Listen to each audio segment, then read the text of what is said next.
morning, everybody. It's Saturday. I guess it's August 26th. Is that Yep. what? 26th. We're at the Uinta River Trailhead. We're gonna do another stab at the Uinta Highline Trail. We're gonna plan on 6 days, 5 nights. We're gonna head up through the Chain Lakes, Lake Atwood area, up over Trailrider Pass to the Painter Basin area. And then we'll pick up the Highline Trail there and head west. We are planning on having an exit on Thursday, so we're pretty excited about going. We're going to head out now and get on the trail and keep an eye on the clouds. We'll check in later.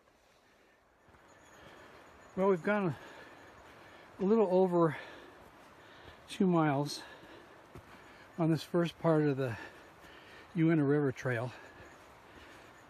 This trail is actually very nice. It's pretty much the way it's been all the way.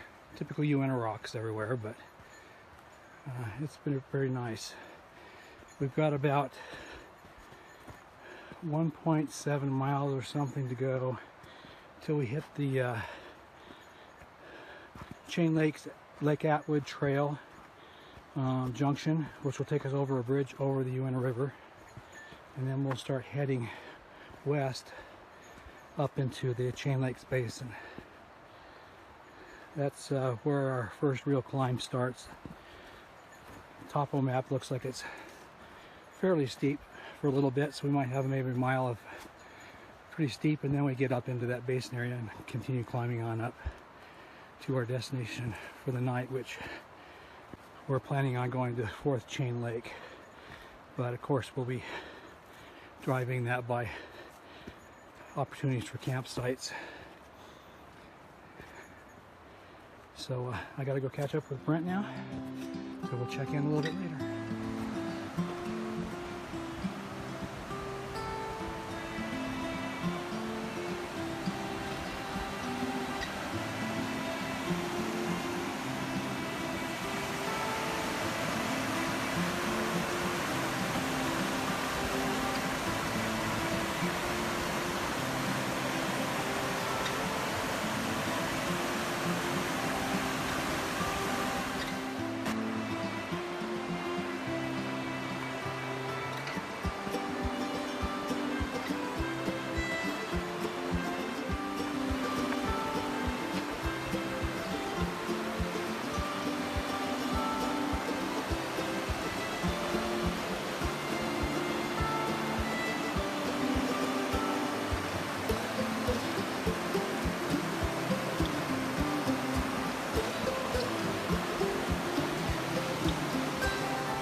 Well, we've covered about a little over 5 miles.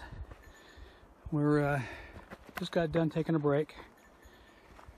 Have a little something to eat, some water, take a break. And we've been on this long switchback that's been going for about a quarter of a mile so far. The maps sure don't agree on how this trail section of the trail goes. But I think if the one map that I think is accurate. We'll continue up here just a little bit further, and then we hit a bunch of really short switchbacks.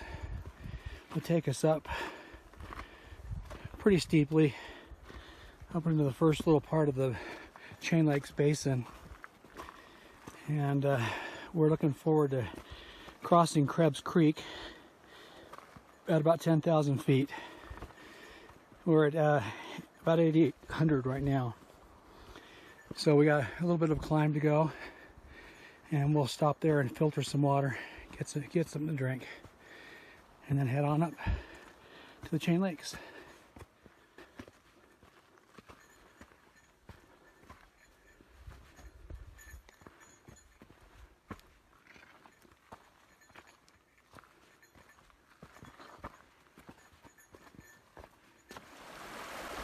Well, this is Krebbs Creek, and we crossed it right here.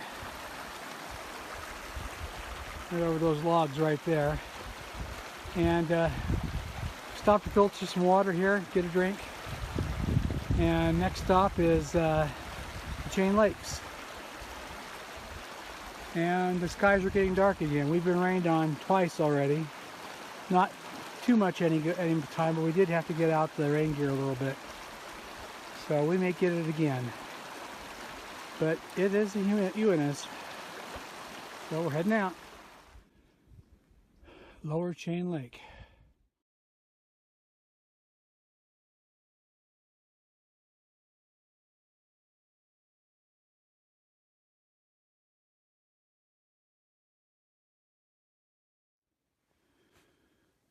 Well, Sunday morning, we're getting ready to head out. This was our camp here at Middle Chain Lake. So we're starting off a little bit short of our goal yesterday, so we'll have to make it up this morning. We got to get a move on. We'll check back in on the trail. Well, this is Upper Chain Lake. It's just separated from Middle Chain Lake by just a little bit of ground right there.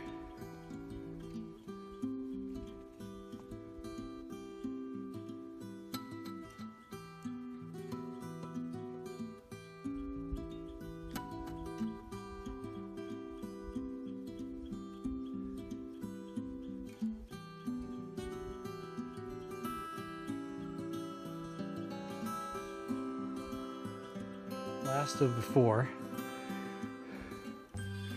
This is where we had hoped we would made it to last night, but it was actually a lot longer than we thought. Typical map mileage versus real mileage. There were lots of switchbacks and stuff that weren't on the maps, and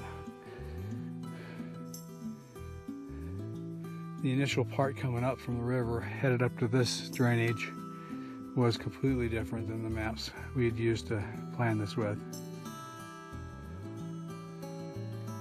But this is beautiful.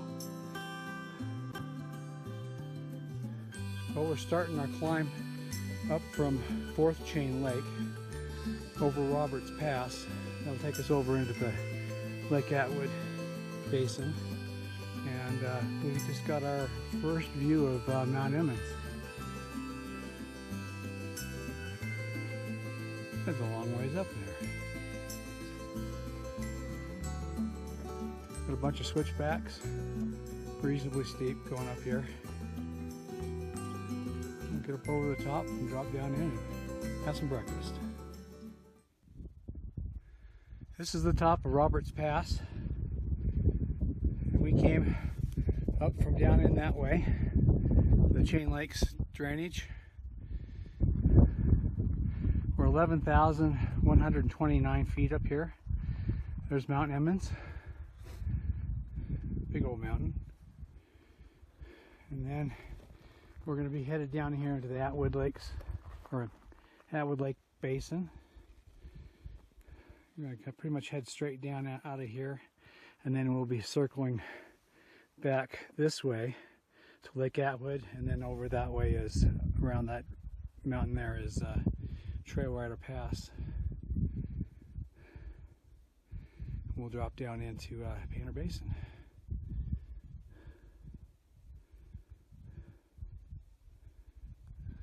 Always a lot of work climbing these passes, but it's so worth it once you get to the top. I wonder why you were complaining.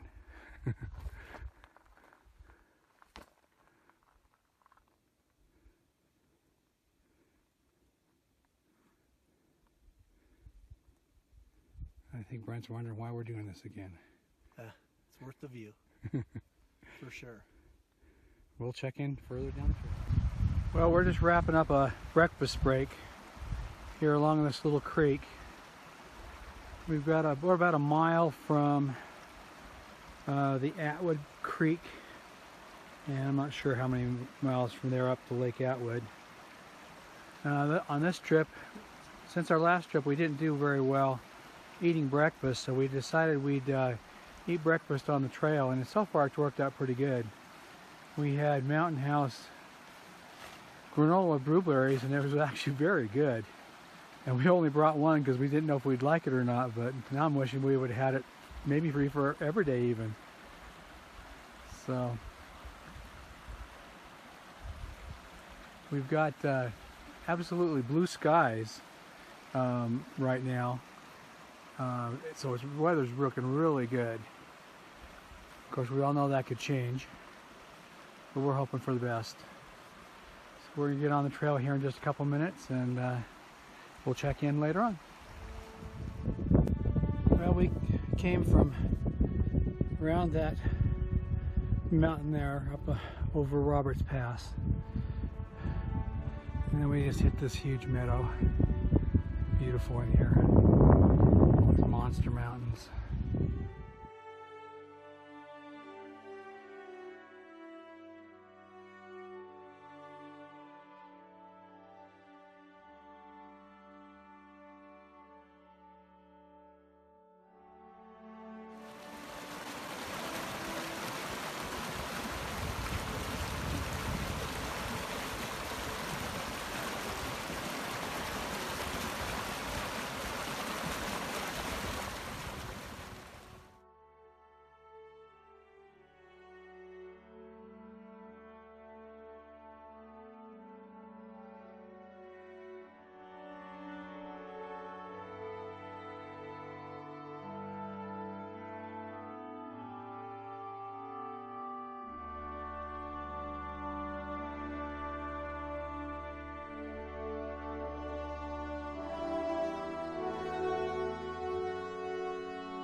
Well, we just had a little pack off, boot off break here before we head up Trailrider Pass.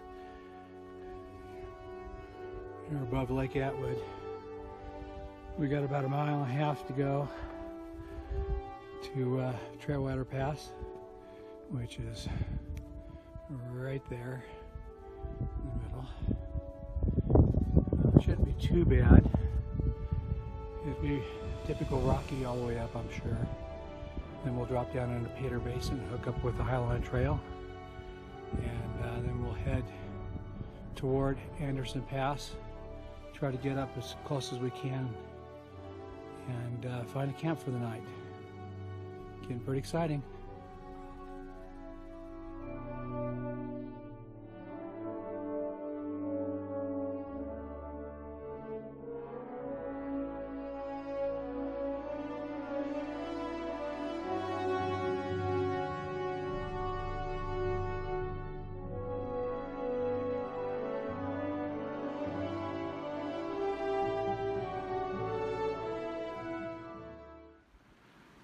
Well, this is Camp 2, Sunday night. We made our way up over Roberts Pass and Trailrider Pass, which is right up in that direction. We're tried to get staged pretty close to the trail up to Anderson Pass. And so we are staged pretty good. So there's Anderson Pass and Kings Peak on the left. So that'll be our biggest pass tomorrow. And if all goes well, which it's going pretty well so far because we've had wonderful weather today. I think we saw a couple clouds over is all down in the south, but it's been beautiful up here. Couldn't ask for better weather. So we're going to make us a little bit of dinner tonight. We're both tired and tempted just to lay down and go to sleep, but we're going to make ourselves make dinner, get some calories in us so we can make the trip tomorrow.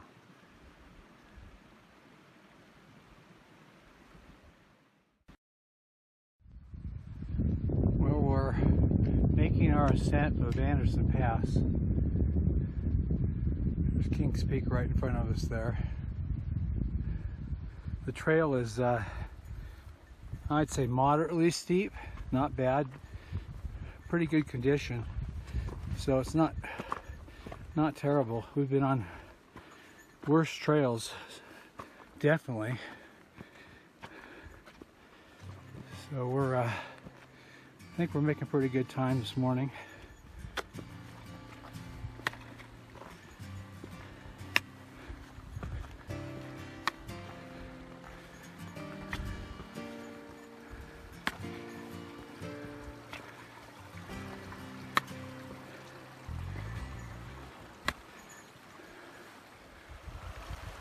Well, we're just about, I'm going to guess, about a quarter of a mile from Anderson Pass. Right up in there somewhere. And we saw this little creek here. Actually kind of surprised there's a creek up this high. And tank up on water, and it's the best water we've had so far, I think. There's looking down into Painter Basin. And where we came over Trailrider Pass was right over there yesterday.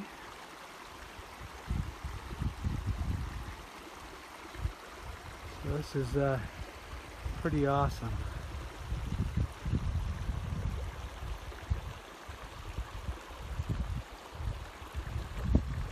Still blue sky, not a cloud to be seen. I better be quiet or I'll jinx this. Well, we made it to Anderson Pass. 12,800 feet. We're looking at the Yellowstone River drainage, and our destination for the evening is right over that pass right there, Tungsten Pass. Head around to the right there to Tungsten Lake, so that's our camp for the night. We're getting ready now to make our ascent of Kings Peak. Finally here to do it, so it's getting pretty exciting at this point. We got our day packs on. We stashed our packs in the rocks over behind me, and I think we got a pretty good view. It's pretty hazy today. I guess that's a price you pay for having good weather. Got high pressure, and that one lone cloud you see over there, that's it. So looking really good. And over this way, it's what they call the chute, I guess. This is a shortcut some people take to go down into Henry's Fork. And that's Henry's Fork off in there. We went out last year over Gunsight Pass, which is behind this mountain right here. So see up into Wyoming over there.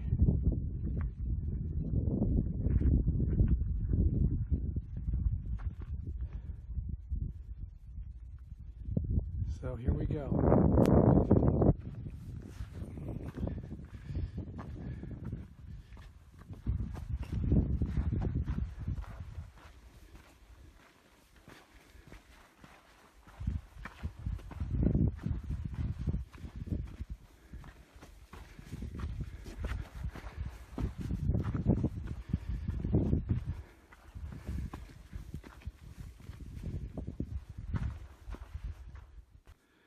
Well, we're almost to the top.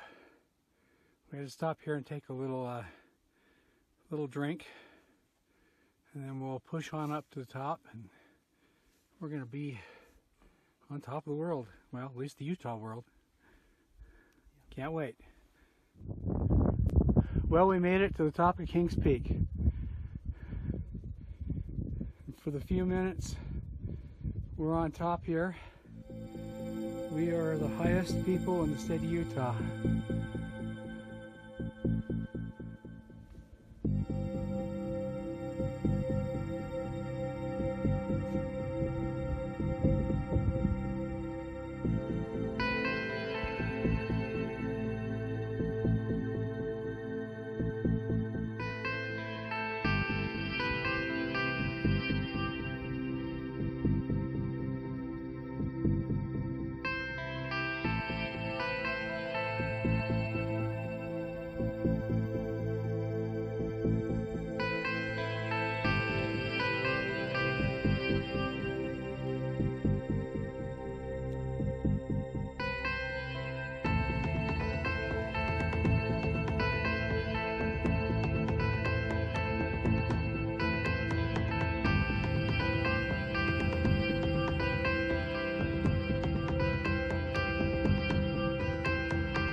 Well, we just crossed the Yellowstone River.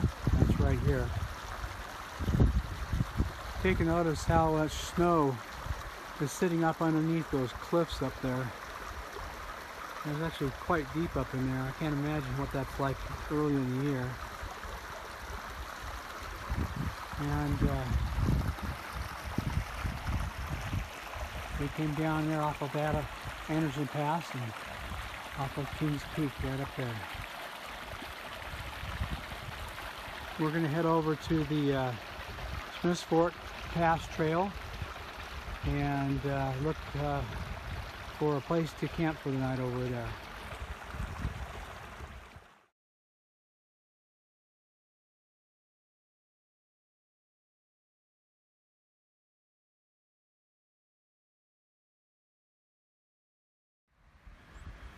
Well, this is the start of day 4. Is that right? Day 4, right? Day 4, yes. Day 4? In the Yellowstone River drainage. And we're getting ready to head out. We'll be heading up over Tungsten Pass, which we're just about there right now, and over into the next drainage and up over Porcupine Pass. And we're going to head out. We'll check in later.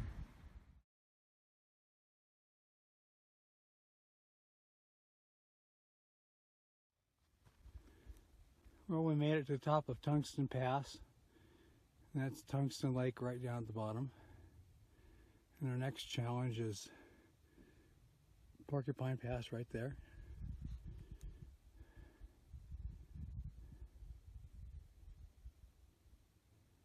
So let's get at it. We made it to the top of Porcupine Pass. We came over Tungsten Pass down there this morning.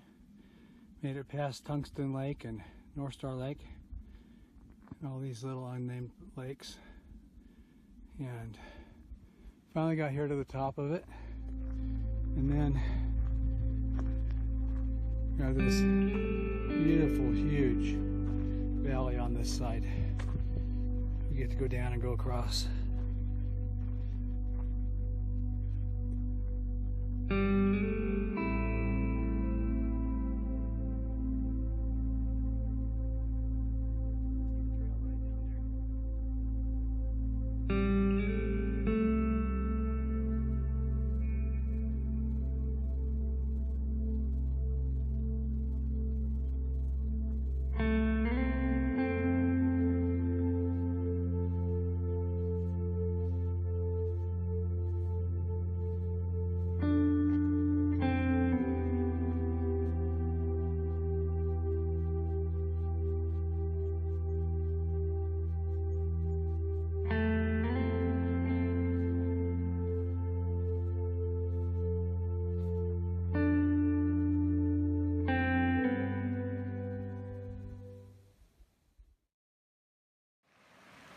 Well, good morning, everybody. It's Wednesday, and our next to last day out.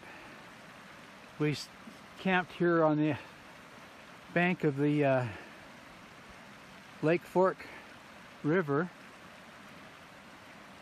It was a really nice place, except it was cold last night. There was dew on the tent and on the tarp, and it's froze this morning.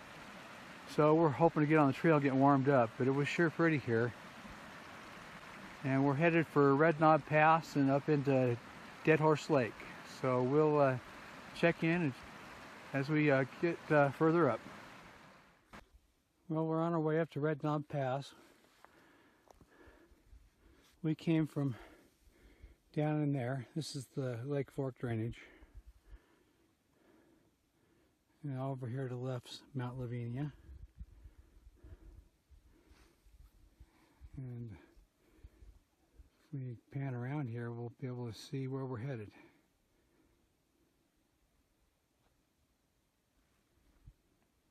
We're wondering what's up over that pass right there. We'll have to check the map, see if there's anything there.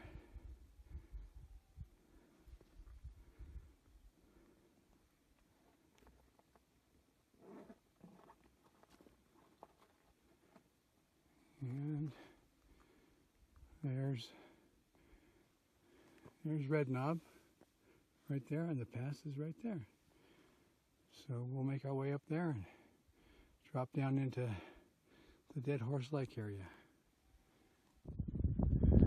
Well, we just got done taking our morning break, a long break with packs off and boots off, and had a snack, and we're getting ready to head on up to Red Knob Pass,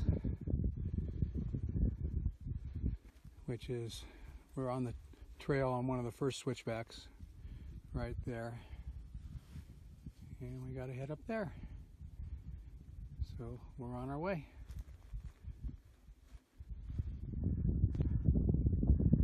Well, we made it up to Red Knob Pass, 12,022 feet. That's Mount Lavinia there, in the Lake Fork Basin. We came up from way down in there where we had camp last night.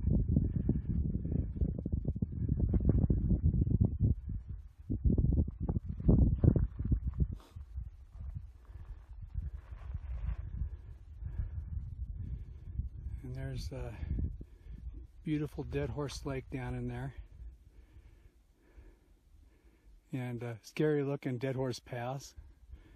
Kind of excited to give that a whirl. I'm sure it won't be a problem, but it's looks pretty intimidating from here. Looking down in the east fork of Black's Fork. All those impressive mountains over there. Wow.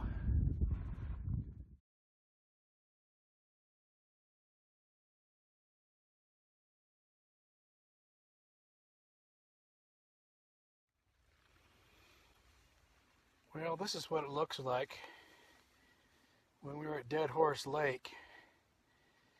It was time to take a break, and it started to rain and it's thundering a little bit. We've got to go over Deadhorse Pass, so we're going to take our break here and wait it out. Hopefully it'll clear off a little bit so we won't have a concern about going over.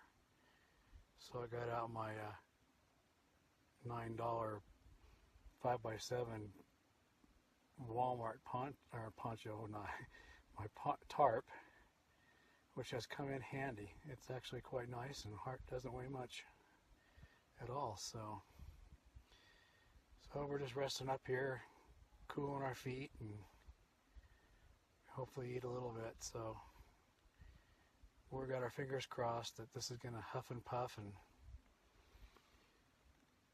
be done for us in about 45 minutes, and we'll head up over. Well, we've started our way up Deadhorse Pass. We've got a little thunder rumbling, but it's been rumbling for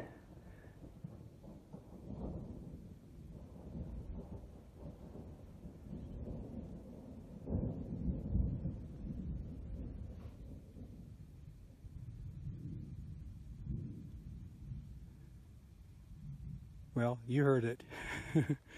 That's what we've been hearing for the last probably 3 hours. We've got a few drops, had a little tiny bit of hail, but we haven't seen any lightning strikes. So we're going to go ahead and go over the pass.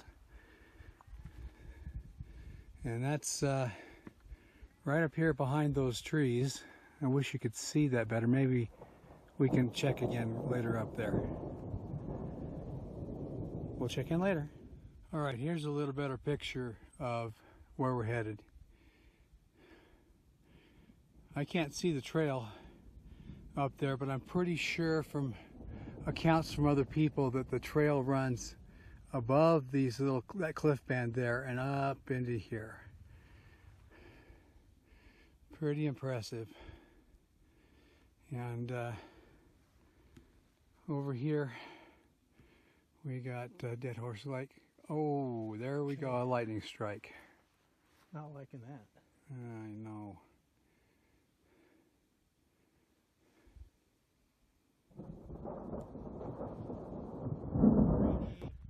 We made it up to Deadhorse Pass. That is quite the pass. There's Deadhorse Lake. And we're gonna make this fast because we got weather. And I want to get off this pass. And here's the Rock Creek drainage. We're gonna go down there and spend the night tonight. Well, I don't know whether you can hear that or not. It is rain. It's been raining since about 1 o'clock. Thunder and lightning. And it's now about 9:30. And that is rain. And it hasn't let up. So I'm really hoping it stops by morning. I don't want to have to try to pack up when it's cold and wet. That is everything you said. And we'll see what happens.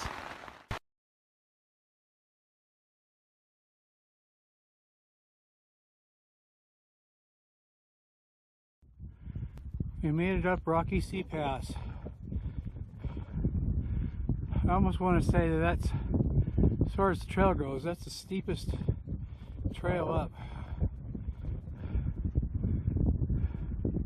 Glad to be up here, so now it's downhill. And we got more weather coming in. So this is the Rock Creek drainage. And it's probably going to get noisy because of the wind here. And this is the Tungsten River drainage. So we're going to head down, see if we can get down off of this, down in the trees. Whew.